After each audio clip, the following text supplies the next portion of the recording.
Good morning everyone. Ito po ang inyong lingkod, si Pastor Ruel Camia po mula po dito sa Winnipeg, Manitoba, Canada para po sa ating pag-aaral ng Salita ng Diyos. Welcome mga kapatid sa Tinig ng Pag-asa. Sa umaga pong ito, ang ating pag-aaral ay pinamagatan ko pong God is Faithful. At atin pong pagbubulayan ang ilan sa mga talata sa aklat po ng Lamentations, chapter 3, verses 19 to 24. Today, we will be discussing the topic of God's faithfulness. Samahan po muna niya ako sa mga talata. Sabi po, I remember my affliction and my wandering, the bitterness and the gall. I well remember them, and my soul is downcast within me. Yet this I call to mind, and therefore I have hope. Because of the Lord's great love, we are not consumed, for His compassion never fail. They are new every morning, great is your faithfulness. I say to myself, the Lord is my portion, therefore I will wait for Him. Sa umaga pong ito mga kapatid ay ating tatalakayin ang isa sa attributes ng Diyos, and that is His faithfulness. It is difficult to define the exact definition ng faithfulness sa Bible comparable to Hebrew. Ang hirap kasing humanap sa English word ng exact equivalent nito sa Hebrew language. And here are few that helps capture the richness of its meaning. Kinonsulta po natin ang dictionary, at ang sabi ng dictionary, faithfulness means firmness, constancy, support, trustworthiness, loyalty, and steadfastness. Yan daw po yung mga words that defines faithfulness. Ano po? Alam niyo po, the opposite of faithfulness is ever-changing or always changing or wishy-washy. Yun po yung ibang term na ginagamit doon eh. Someone who is faithful is steadfast, never-changing in affection and allegiance. So I would like to give you my simple definition of God's faithfulness because that is the center of our topic for today. What is God's faithfulness? So God's faithfulness means that everything He says and does is certain. Lahat ng sinabi ng Diyos, lahat ng Kanyang mga ipinahayag ay ating maaasahan. Ito po ay certain. He is 100% reliable.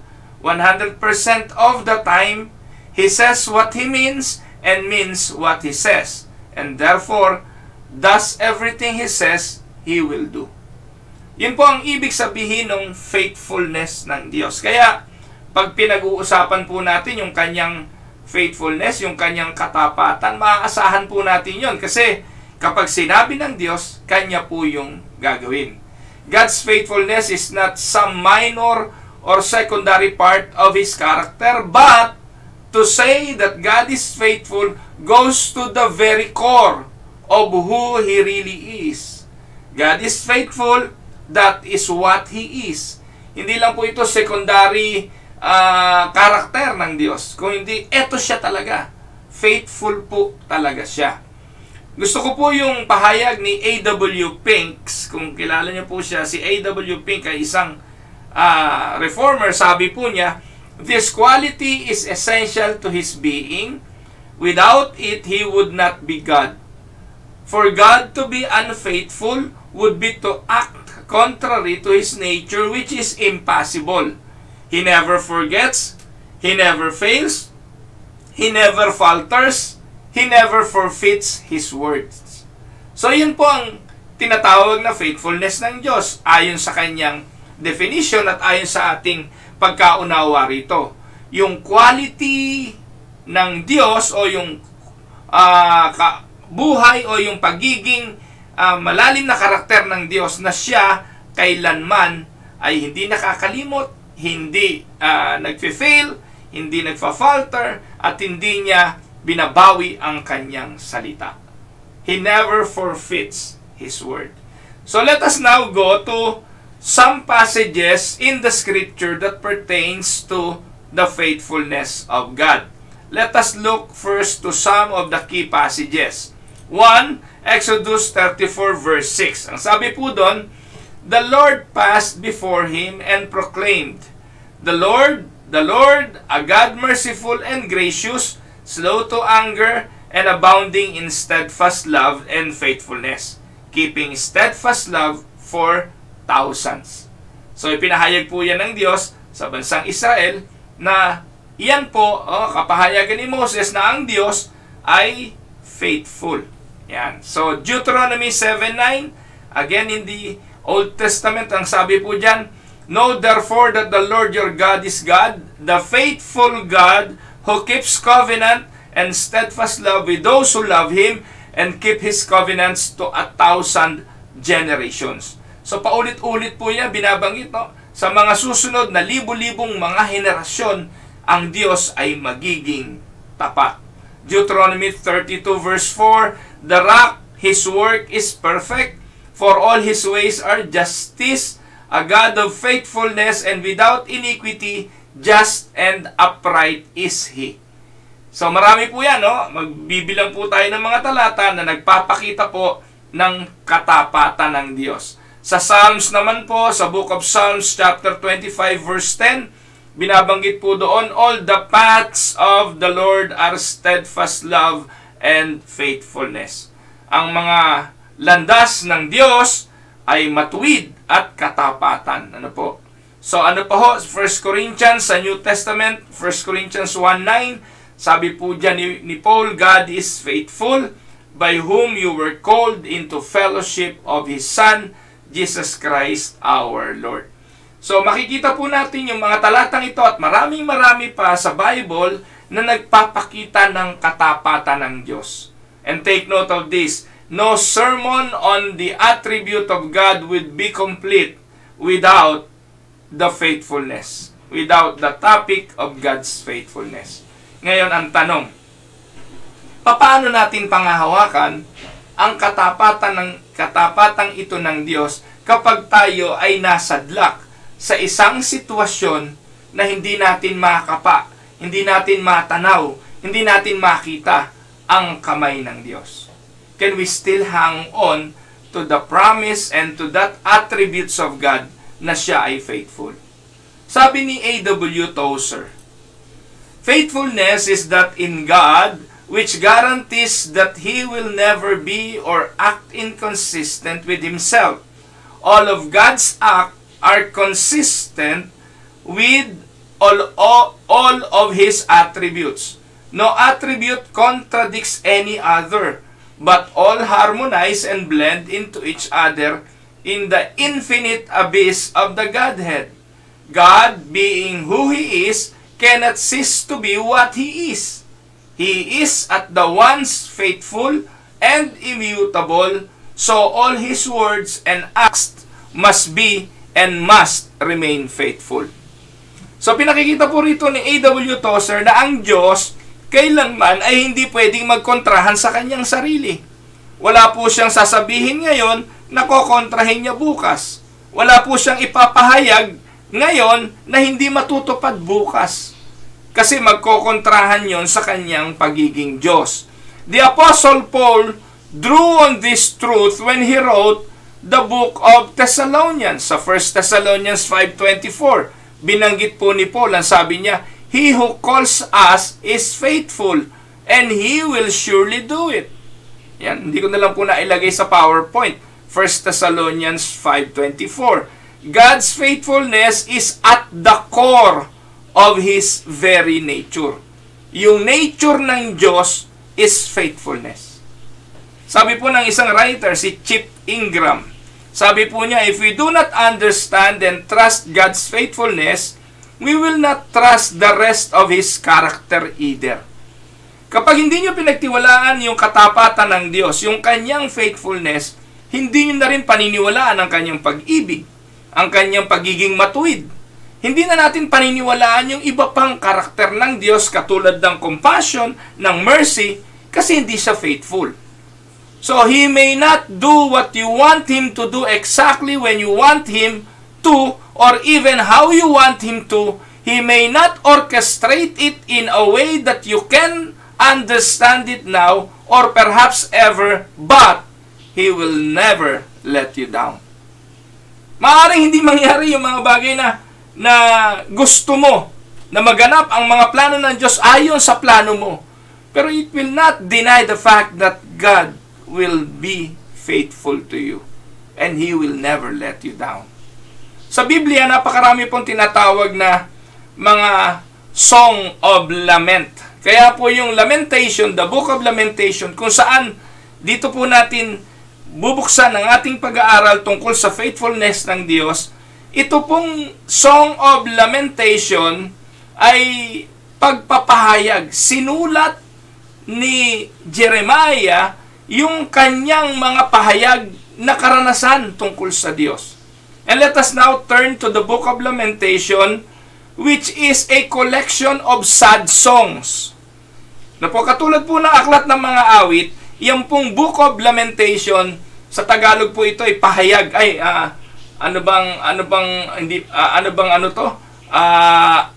Sa Tagalog, panaghoy, hindi pahayag.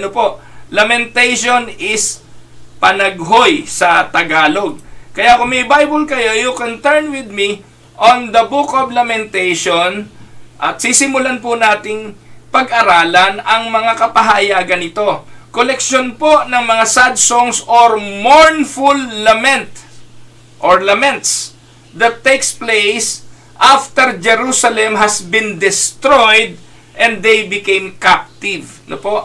The human author is most likely Jeremiah kasi siya po yung weeping prophet. It's been called a poem of pain and a symphony of sorrow. Kung yung aklat ng mga awit ay awitin ng mga pagpupuri sa Diyos, yung lamentation naman, most of the time, ang mababasa po natin ay mga kataga ng paghihinagpis. At sabi nga panaghoy. So, thousands have been killed in Jerusalem, others have been deported, and those who remained were reduced to being cannibals. Dumating sila doon sa punto na they were eating flesh of human kasi wala na sila talagang makain. Jeremiah's greatest fears had been replaced with never-ending tears. Ang propeta po during that time ay si Jeremiah. Kaya nasa matinding kalagayan ang sitwasyon ng mga mamamayan ng mga Hudyo. So as we come to chapter 3, makikita po natin yung puso ng writer at tingnan natin mga kapatid kung anong nilalaman ng chapter 3 of Jeremiah bago tayo humantong doon sa punto na binigyang emphasis ni Jeremiah yung katapatan ng Diyos. Paano ka magiging matapat o paano mo mapangahawakan ng katapatan ng Diyos kung nasa kalagayan ka ng mga mamamayan noong panahon ni Jeremiah? Tingnan po natin ang Jeremiah o yung Lamentation chapter 3, 1-20. Sa Tagalog po natin ito basahin para lubusan nating maintindihan. Tingnan po natin, Lamentation or Panaghoy 3, 1-20. Ito po ang sitwasyon. Naranasan ko kung gaano kahirap ang maparusahan ng Diyos. Sabi po yan ng writer, Itinaboy niya ako sa lugar na wala kahit bahagyang liwanag. Walang awa niya akong hinampas sa buong maghapon. Tadtad ng sugat ang buo kong katawan at bali-bali ang aking mga buto. Ibinilanggo niya ako sa kulungan at pagdurusa.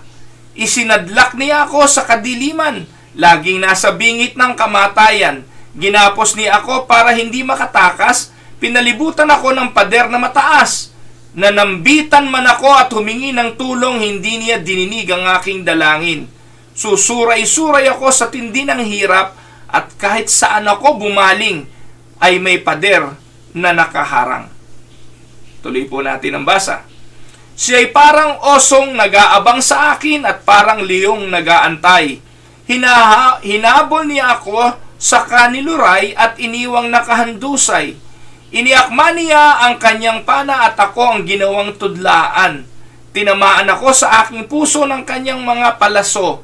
Buong araw ako'y pinagtatawanan sa mga kwentuhan, ako ay biruan. Pawang kapaitan at kalungkutan ang ipinalasap niya sa akin.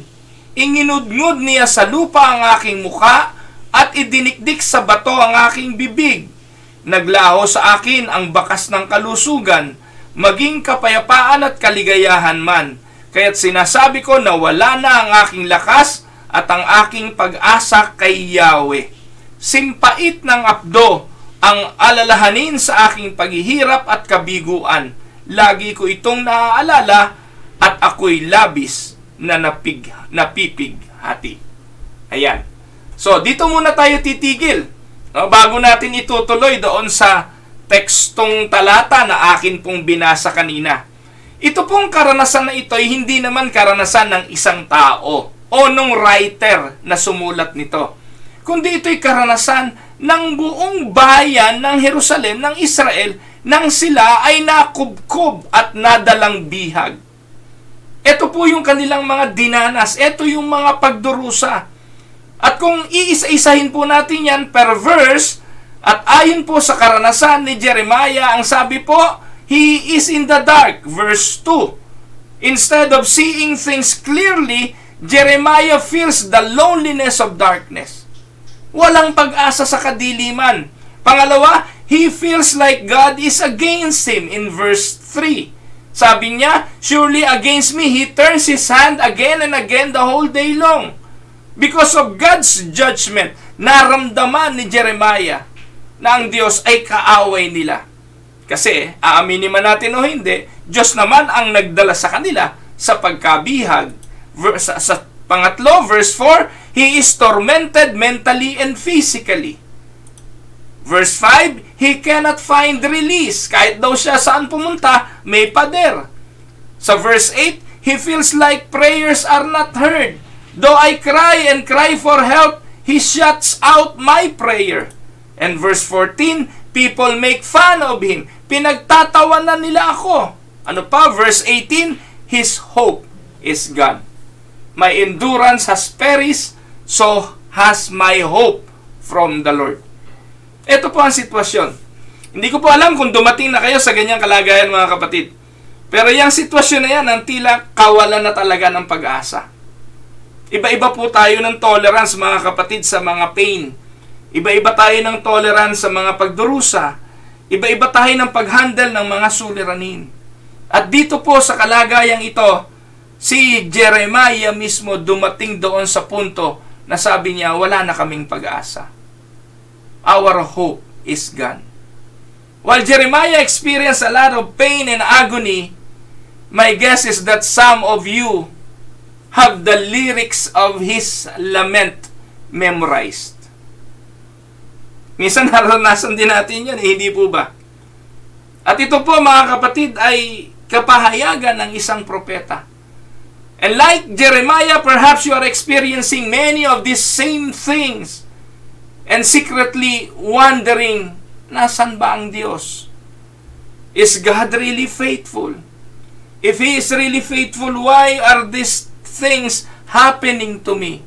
Why am I on this kind of a situation na sobrang bigat? Hindi ko matanaw, hindi ko makita, nasan ba ang kamay mo, Panginoon? And in the midst of this despair, and listen to what Jeremiah writes in the succeeding verses. Tingnan natin kung anong sinulat ni Jeremiah sa mga susunod na bahagi ng kanyang lamentation. Sundan po natin sa Jeremiah 3:19 to 24. Ito po ang sabi.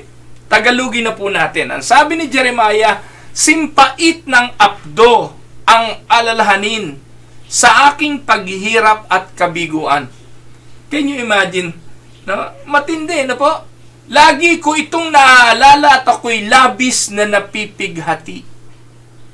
Pero dyan po sa verse na yan, makikita natin yung napakagandang katagang, yung katagang gayunmay.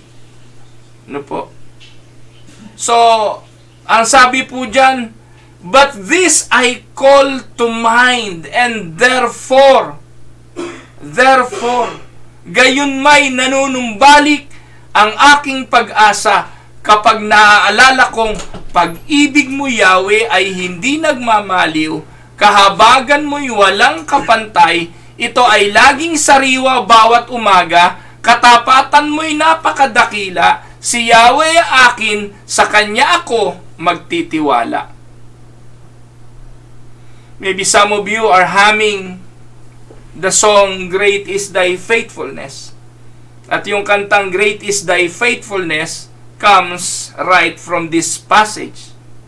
At yung hymnong Great is Thy Faithfulness ay paborito nating kinakanta. Lagi nating ipinapaalala sa ating mga sarili kung gaano kadakila ang Kanyang katapatan. Ang Diyos natin matapat. And here's the main thing, and I want us to get to that main thing. Ano po iyon? For us to focus on God's faithfulness and not to focus on our frustrations. That is the main thing, the main lesson of these lamentations. Si Jeremiah kasi dito ay ipinahayag, isinulat, ipinakita ang kalagayan ng bansang Israel at ng kanilang predicament, but then he shifted his minds. And he focused not on his frustrations, but on God's faithfulness. Well, pwede nyo sabihin sa akin, Pastor, this is easier said than done because it's really a process. Minsan, ang daling sabihin na lakasan mo loob mo kasi wala ka naman dun sa kalagayan nila. Tapangan mo kasi wala ka naman dun sa kinatatakutan nila. No? Huwag kang umiyak. Hindi ka naman nakalagay doon sa kanilang iniiyakan. Tibayan mo ang iyong pananampalataya. Wala ka naman doon sa sitwasyon na nakakatakas yung kanilang pananampalataya, bunga ng matinding hirap. It is easier said than done. Pero ano pong matututunan natin sa pag-aaral ng bagay na ito kung tayo'y nandun at nakasadlak sa kalagayang binabanggit dito ni Jeremiah? Maaaring meron na pong mga kapatid na talaga namang nasa simpait ng apdo ang kanilang kalagayan. Yung kanilang paghihirap at kabiguan. Maaaring merong nakararanas ng mga paglisa ng mahal sa buhay, pagkawala ng hanap buhay, matinding kahirapan, kagutuman, suliranin sa relasyon. You can name it. At yung po yung mga bagay na inililita niya dyan ni Jeremiah. Anong pwede kong gawin, Pastor, kung darating ako sa ganung kalagayan? So ating pong aralin kung ano bang ginawa ni Jeremiah tungkol sa mga kalagayang ito. Let us learn from the progression that Jeremiah went through. So binasa po natin kanina yung Jeremiah chapter 3 verse 1, di po ba? Tinuloy po natin yun, 1, 2, 3, 4, 5 hanggang 18. And then comes 19. Lamentation pa rin yun. Simula verse 1, hinagpis. Verse 2, hinagpis. Hanggang verses 18, puro paghinagpis. Lumipat na tayo sa verse 19. Hinagpis pa rin yan. Simpait pa rin ang apdo. Pero mga kapatid, pagdating ng verse 20, nagkaroon ng shift. Nagkaroon ng progression. Ngayon, anong ating matututunan? Sa aklat na ito ng Jeremiah chapter 3, pwede pala nating gawin ang bagay na ginawa ni Jeremiah. Ano bang ginawa niya? Una, naglista si Jeremiah ng kanyang mga laments. Hindi po, mga kapatid, masama ang itala mo ang lahat ng iyong mga hinanakit. Teka, Pastor, di ba mas maganda ang itala mo na lang yung mga positibo? Di ba mas maganda bilangin na lang natin yung pagpapala? Meron nga kanta, Count Your Blessings, di po ba? Count your blessings, name them one by one. Count your blessings, see what God has done. Count your blessing, name them one by one. Count your blessings. Hindi ko na kabisado. Di ba yun ang kanta? Magbilang ng pagpapala? Bakit dito, Pastor, ini-encourage mo kaming maglista ng mga hinagpis? Well, while it doesn't seem spiritual to list your laments, it's usually important first step. Ito po yung unang hakbang. Tandaan po ninyo mga kapatid, Ang hindi pag-amin ng tunay na damdamin at pagtatakip sa tunay na nararamdaman ay pagkukubli at hindi magiging paraan para tayo makalaya sa ating kalagayan. Tandaan po ninyo, ito po'y lagi nating sinasabi, ang unang hakbang sa kagalingan ay ang pag-amin na ikaw ay may sakit. Dahil hindi ka naman pupunta sa doktor kung hindi ka naniniwalang ikaw ay may sakit. At hindi mo mararanasan ang paglaya kung hindi mo aamining ikay nakagapos at nakakulong. So in order for us to get rid and to be delivered from the pain of our situation, we need to admit it. And the best way to admit is to document it. Ano yung mga nararamdaman mo? Mga kapatid, tayo po'y mga magulang. Tayo po'y nakararanas ng mga sitwasyon na yung ating mga anak ay tila may suliranin. Na hindi naman agad nagsasabi, anong ating ginagawa sa kanila, anak? Anong nararamdaman mo? Magkwento ka kay tatay o magsabi ka kay nanay. Tell me what you are feeling right now. Yung pong mabuting magulang, ganun ang gagawin. Aalamin niya kung anong nararanasan ng kanyang anak. At doon po magsisimula ang paggaling. Doon magsisimula ang paglaya sa pagpapahayag na ng isang anak. Nanay, tay, ganito ang aking nararanasan. Nabubuli ako sa school, o kaya naman may boyfriend na ako, o kaya may girlfriend na ako, o meron na akong ganito, nag-away kami ng boyfriend ko. So yung mga ganon. Those are laments. And you are expressing that to a trusted person.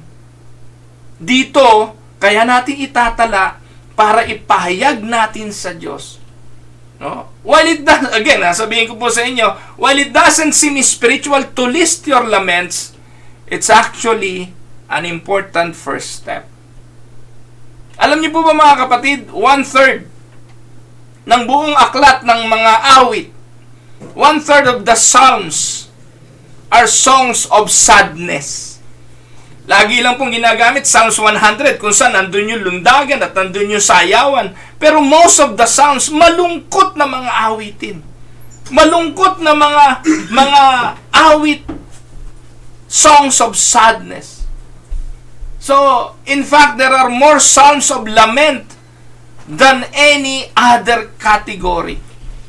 Hindi po yan nakikita ng mga Pentecostal. Kasi yung mga Pentecostal gusto lagi lundagan na lundagan, sayawan na sayawan, ikokotang Psalms. Ilang bahagi lang naman ng Psalms. But if you are going to look at other Psalms, matindi po ang kalungkutang dala nun katulad ng Lamentations. So let us look at verse 19. Ano po ang sabi sa verse 19? Verse 19 and 20. Pero I would like to focus on verse 19. Sabi po dyan, simpait ng apdo ang alalahanin sa aking paghihirap at kabiguan. Lagi ko itong naalala at ako'y labis na napipighati. So, listing your laments is healthy, but dwelling on them can lead to discouragement and despair. Ang problema po rito ni Jeremiah, itinala niya ang kanyang mga hinagpis pero nanatili siya doon. Pastor, ba't pa natin isusulat? Ba't pa natin ililist yung ating mga laments? Alam niyo po ba mga kapatid, there's a lot of ways to release tensions. There's a lot of ways. Alam niyo, merong sa dako po ng Pampanga, yung taksyabo. Yung kukuwas, mamimili sila ng plato, kung ano man, tapos may pader doon na malaki, may mga napangalang nakasulat doon, boss, supervisor, manager, biyenan, asawa, anak, kung sino yung kinasasamaan mo ng loob, kung kanino ka galit, doon mo ibabato yung mga babasagin mong plato, mamimili ka ng plato, baso, no? That is their way of managing anger. It is one way of managing anger. I-release yung galit. ang tanong ko lang kung nakabasag ka na ba ng halagang 1,000 ng plato, pag alis mo ba ron, wala na yung galit mo? Hindi. Nandun pa rin. Pero many people look at it as their way of releasing tensions. And one way of that is also writing. Writing the causes of your tensions. Writing the effects of the tensions. Kaya listing your laments is healthy. But dwelling on them is not good.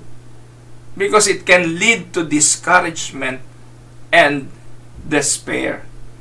So when Jeremiah replayed all his problems to God, it sent him to really dark places. Nang paulit-ulit niya itong sinasabi sa Diyos, doon siya dinala ng Diyos sa matinding sitwasyon.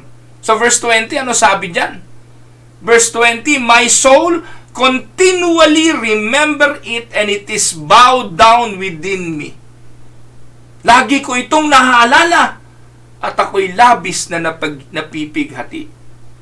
Kung pagkatapos nating isulat, na-release tayo, pinalaya na tayo, okay na yun Pwede na nga sunugin mo na lang uli. Kasi nakalaya ka na. Pero kung continuously i-rehearse mo yun, continually ipapahayag mo ito, hindi po ito makakatulong sa iyo. So mga kapatid, it is okay to be honest with God and express your real feelings, but it is not okay to stay on that situation. It is not okay to stay on your feelings. Amen? So, my guess is that some of you are stuck, or some of you can do the only thing that you can do is to go over and over on your problems. Ang payo ko po sa inyo, katulad ng ginawa ni Jeremiah, Jeremiah had every reason to sing the blues and just pitch his faith, but he didn't. Ano pong ginawa ni Jeremiah? He forced himself to think about God's character. In particular, he grabbed onto his faithfulness. May dahilan siya para talagang maghinagpis May dahilan para lalo talagang manatili doon sa kalungkutan at kalumbayan. At minsan legit naman po ang reasons. Pero ang ginawa po ni Jeremiah rito, mas pinili niyang akapin at paniwalaan ang karakter ng Diyos at nang hawakan siya sa katapatan nito.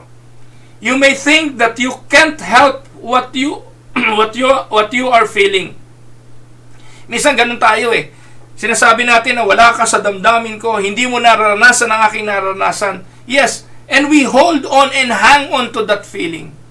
I do not mean for this to sound harsh, but you don't have to allow what you have gone through to keep you emotionally entangled and spiritually sidetracked forever. Let us look at what Jeremiah did noong siya ay nasa ganitong kalagayan. And we'll see that he focused on God's faithfulness and not on his frustrations. So, number 2 na ginawa ni Jeremiah, aside from listing his laments, he considered God's character. Mababasa po natin to sa verse 21. Sabi po niya, gayunmay nanumbalik ang aking pag-asa. How? Paano nangyari?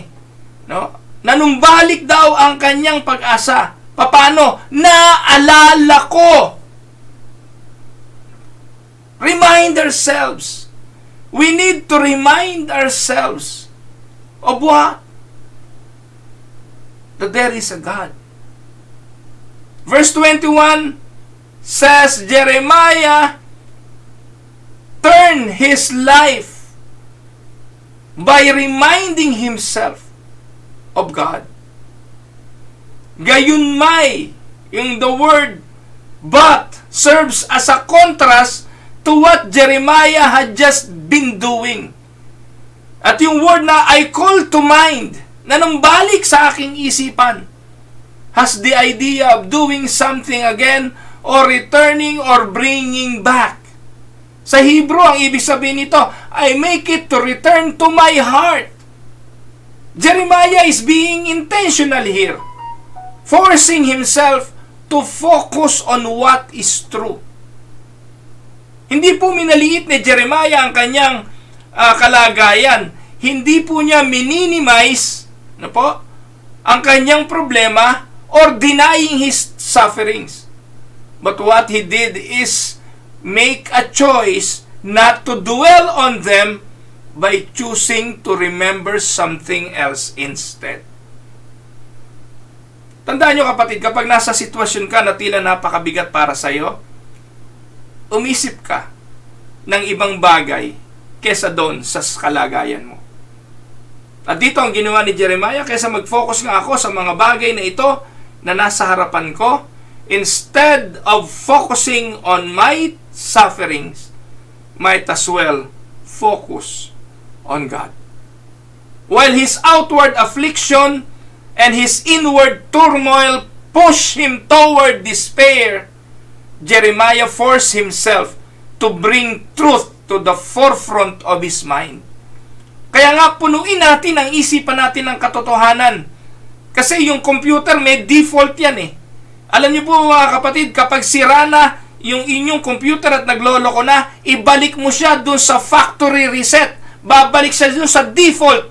Ano pong ibig sabihin nun? Buburahin niya yung mga bagay na naranasan mo, ibabalik ka sa orihinal na pinanggalingan mo. At kung tayo'y mga mananampalataya, dadalahin at ibabalik tayo lagi sa pag-unawa at pagkilala sa Diyos na ating pinagmulan. Amen?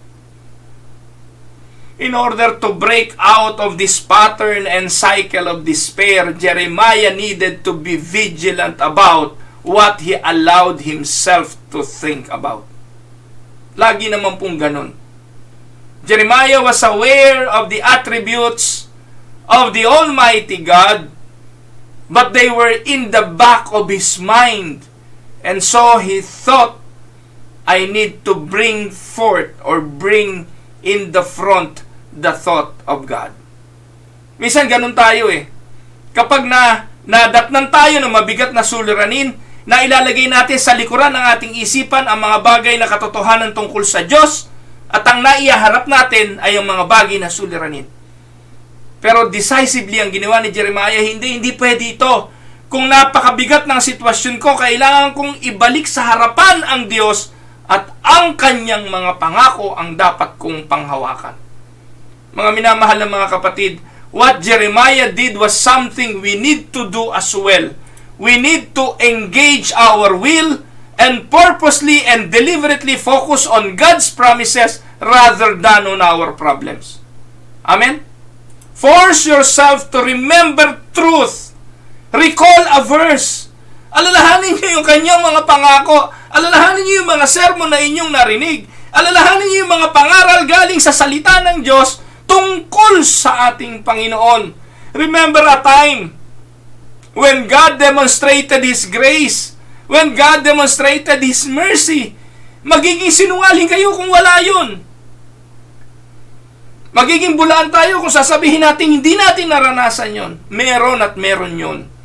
Let us push God's attribute to the front of our mind even when we don't feel like doing it. When you do, God will begin to restore hope to your life by crowding out the hopelessness that threatens to shipwreck your spirituality.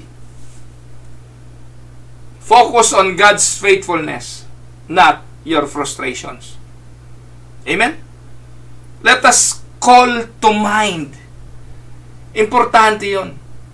Kaya hanggat malinaw ang ating mga isipan, pinupuno dapat natin ito ng katotohanan eh. Pinupuno dapat natin ito ng mga bagay na totoo, hindi yung negatibo, hindi yung mga bagay na tumatalo sa ating mga puso at isipan. Now, ang tanong what to call to mind? Di ba redundant yung English ko? What to call to mind? Ano ba ang dapat ilagay sa isipan? Sabi ng Panaghoy 3:22-23. Tuloy po natin. Sabi po diyan, pag-ibig mo, Yahweh, ay hindi nagmamaliw. Kahabagan mo'y walang kapantay. Ito ay laging sariwa bawat umaga. Katapatan mo'y napakadakila. Yan ang sabi po ng Lamentations 3:22-23. Now, that is what Jeremiah called to mind. Ano yung inilagay niya sa kanyang isipan sa kabila ng mga mabibigat na karanasan? Sabi po dyan, ilang bagay po ang pinagtuunan ng pansin ni Jeremiah. Una, God's love will never leave me. Verse 22, the steadfast love of the Lord never ceases. Pag-ibig mo, Yahweh, hindi nagmamaliw. Tanong, mahal ka ba ng Diyos? You may feel that God departed from you. You may feel that God deserted you in the moment of great despair. Pero hindi yun totoo, kasinungalingan yun. Kasi po ang katotohanan at ang pangako ng Diyos, hindi siya nagmamaliw. Hindi siya nagbabago. Siya ang Diyos noon, ngayon at magpakailanman, at ang pangako niyang pag-ibig will never leave you. Amen? The Hebrew word for love is hesed. A word rich with meaning in it, and it has within the idea of loyal and faithful love. A love that will not let go. A love that will not abandon. A love that is not depend on emotions, but on an act of the will. And this is also translated in the plural as loving kindnesses. No, it is not just loving kindness, loving kindnesses in a plural form. We need to be constantly reminded of God and His steadfast love. Sabi nga ng Psalms 89:33, Psalms, mga awit 89:33, but I will not remove from Him my steadfast love or be false to my faithfulness. Inaawit po natin yan eh. No, yung kanyang pag-ibig at ang kanyang katapatan. Sometimes people tell me they struggle when certain phrases or choruses are repeated over and over sa mga kanta. Pero tandaan po ninyo, yung mga himno, kapag paulit-ulit lang na binabanggit, binibigyan lang ng reiteration yung katotohanan ng ibig sabihin ng awiting yon. At dito, paulit-ulit na ipinapahayag na ang Diyos hindi nagmamaliw. Pangalawa, God's mercies will never run out. Verse 22. Ano po sabi? His mercies never come to an end. Ano po? Yung iyong pag-ibig hindi nagmamaliw. Kahabagan mo'y walang kapantay. The word mercy is plural because His mercy is intense and limitless. It comes in rolling waves from the very presence of God. Tawag nga sa Bible sa mercy, rivers of mercy that flow fully and constantly, and it never run dry. Dapat nating ipaalala sa ating mga sarili. Oo, nasa kahirapan tayo ngayon. Oo, nasa pagdurusa tayo. Nasa kalungkutan man tayo ngayon. But the mercy of God will never run out. Amen? Pangatlo, God gives me what I need each day. And this speaks of His provision. Ito ay laging sariwa bawat umaga.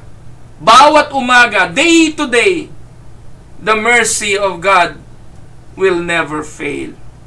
They are new every morning. The word new can mean fresh, never seen before. Kaya ang karanasan ng tao, bawat araw iba eh. No? Tandaan po ninyo, kahit araw-araw ang buhay natin eh. Sinasabi natin paulit-ulit lang, paikot-ikot lang. Pero hindi, bawat araw ay iba.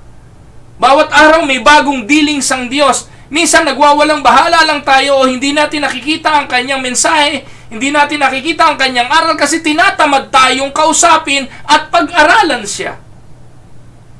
But God always has new things for you.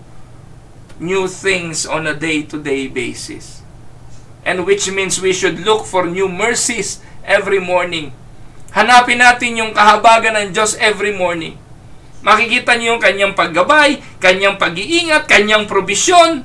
every day may not be good, but there is something good in every day. Amen? Because God sends His mercies to meet our immediate need each day. Nakakonekta po ito dun sa Matthew 6:34. Ano ba sabi nun sa Matthew 6:34?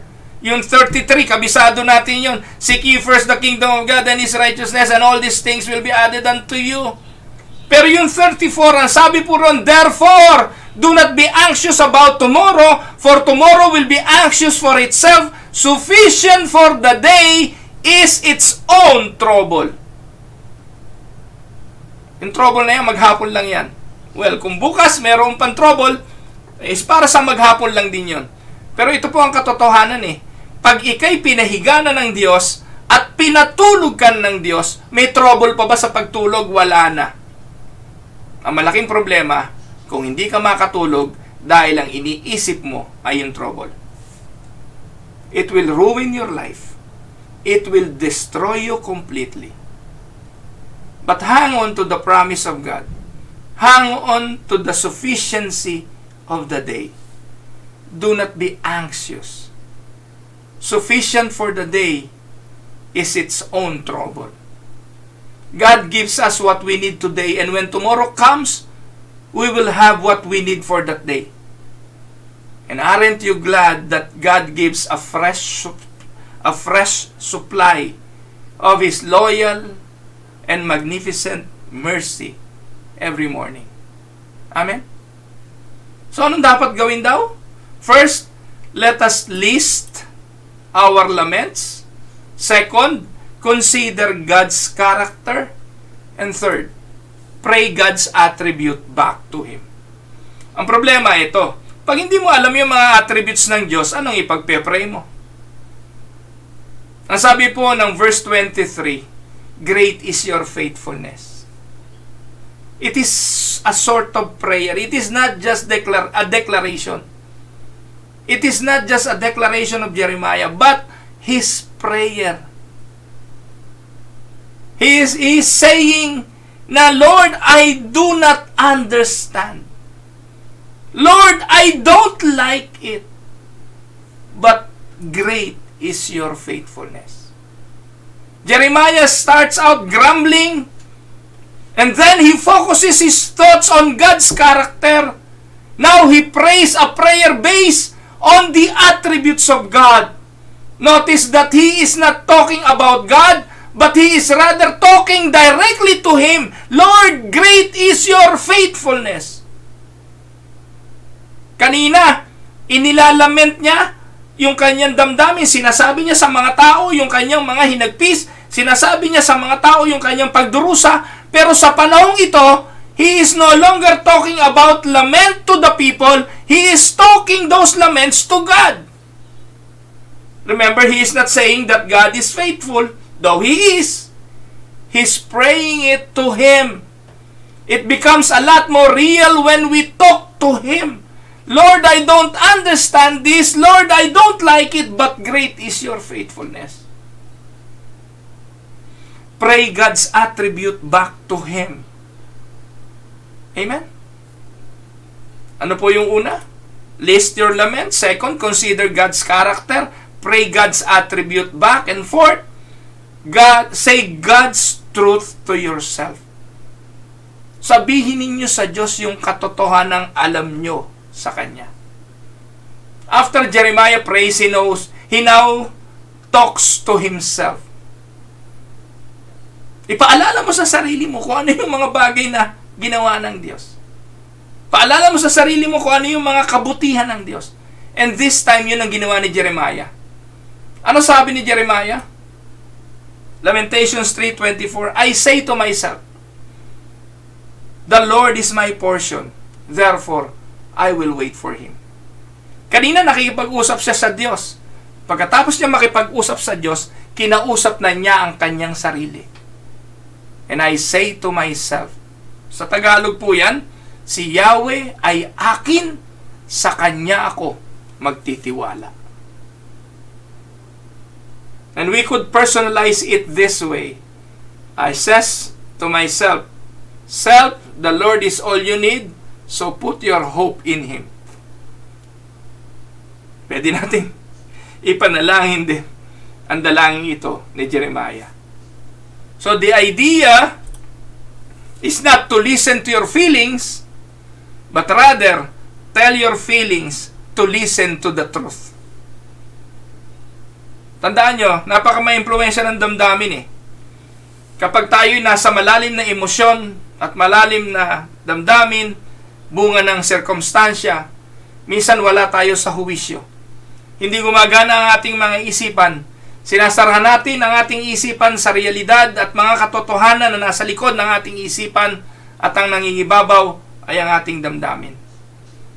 But the idea of Jeremiah is not to listen to the feelings, but rather tell your feelings to listen to the facts that God will not abandon you. Many of us need to talk back to our feelings instead of letting them run our lives. Amen? So ito po yung mensahe. Lagi ko na po itong naisesermon at lagi ko na po itong nababanggit. Too many of us let our feelings drive the train, when the Bible calls us to let the facts of God's Word be the engine of our faith. Huwag nating pahintulutan ang ating damdamin, ang ating mga emosyon, ang magpatakbo ng ating mga buhay. Dadalihin tayo nito sa kapahamakan. Bagkos, pahintulutan natin na ang liwanag, katotohanan ng salita ng Diyos ang maging makina ng ating mga buhay at pananampalataya. Ito po ang inyong lingkod, si Pastor Ruel Camia po, araw po ng Lunes. Sana po magsimula ang ating linggo sa pananampalataya at paniniwala na hindi naman tayo pababayaan ng Diyos. Walang kasiguruhan ang bawat bukas, ang bawat sirkumstansya, pero naniniwala ho tayo na meron tayong Diyos na hindi naman nagpapabaya. Ang kanyang faithfulness, ang kanyang katapatan ay mananatili magpakailanman. Great is thy faithfulness. Pagpalain po kayo ng Panginoon. Magandang araw po sa inyong lahat.